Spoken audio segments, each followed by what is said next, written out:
আসসালামু আলাইকুম রহমতুল্লাহি ওবারাকাতুহু। সুপ্রিয় বন্ধু, যেখান থেকে দেখছেন সবাইকে মোবারকবাদ এবং শুভেচ্ছা জানাচ্ছি। সম্মানিত ভিউয়ার্স, আমি এখন যেখানে দাঁড়িয়ে আছি এটা হচ্ছে বিশাম্বর উপজেলা অন্যতম একটি পুরাতন শিক্ষা প্রতিষ্ঠান ধনপুর আসমত আলী পাবলিক উচ্চ বিদ্যালয়। এই প্রতিষ্ঠানটি 1970 সালে স্থাপিত হয় এবং এই প্রতিষ্ঠানের ভূমিদাতা হচ্ছেন এই অত্র এলাকার একজন স্বনামধন্য ব্যক্তি এবং খুবই সম্মানী ব্যক্তি আসমত আলী।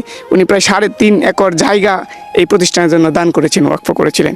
সম্মানিত ভিউয়ার্স, 1971 সালে এই প্রতিষ্ঠান স্থাপন করার পর 1971 সালে মহান স্বাধীনতা যুদ্ধের সময় পুরোপুরি এই প্রতিষ্ঠানের কার্যক্রম ব্যাহত হয়, অর্থাৎ বন্ধ হয়ে যায়, স্থগিত হয়। তারপর 1971 সালের পর এই প্রতিষ্ঠানের কার্যক্রম পুরোপুরি চালু হয়। আপনাদের জ্ঞাতাতে জানিয়ে রাখতে চাই, এই প্রতিষ্ঠান শুরুর দিকে নিম্ন মাধ্যমিক প্রতিষ্ঠান হিসাবে এটা চালু ছিল। তারপর মাধ্যমিক শিক্ষা প্রতিষ্ঠান হিসেবে উন্নতিকরণ করা হয় এবং সর্বপ্রথম এই প্রতিষ্ঠান থেকে 1986 সনে এসএসসি পরীক্ষার্থী অংশগ্রহণ করে, তাও ছিল সংখ্যায় 4 জন।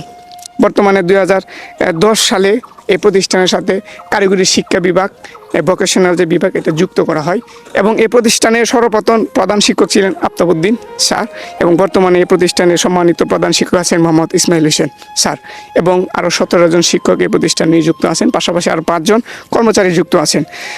সুপ্রিয় বন্ধুরা, এই প্রতিষ্ঠান থেকে এই ধনপুর ইউনিয়নের বিভিন্ন প্রত্যন্ত অঞ্চলের শিক্ষার্থীরা এখানে এসে শিক্ষা গ্রহণ করে এবং সুদীর্ঘ এই শিক্ষা প্রতিষ্ঠানের ইতিহাসে এই প্রতিষ্ঠান থেকে অনেক শিক্ষার্থী অধ্যয়ন শেষ করে বাংলাদেশের বিভিন্ন জায়গায় বিভিন্ন সেক্টরে নিঃস্বার্থভাবে দেশ এবং জাতির খেদমত এবং সেবা করে চলছে।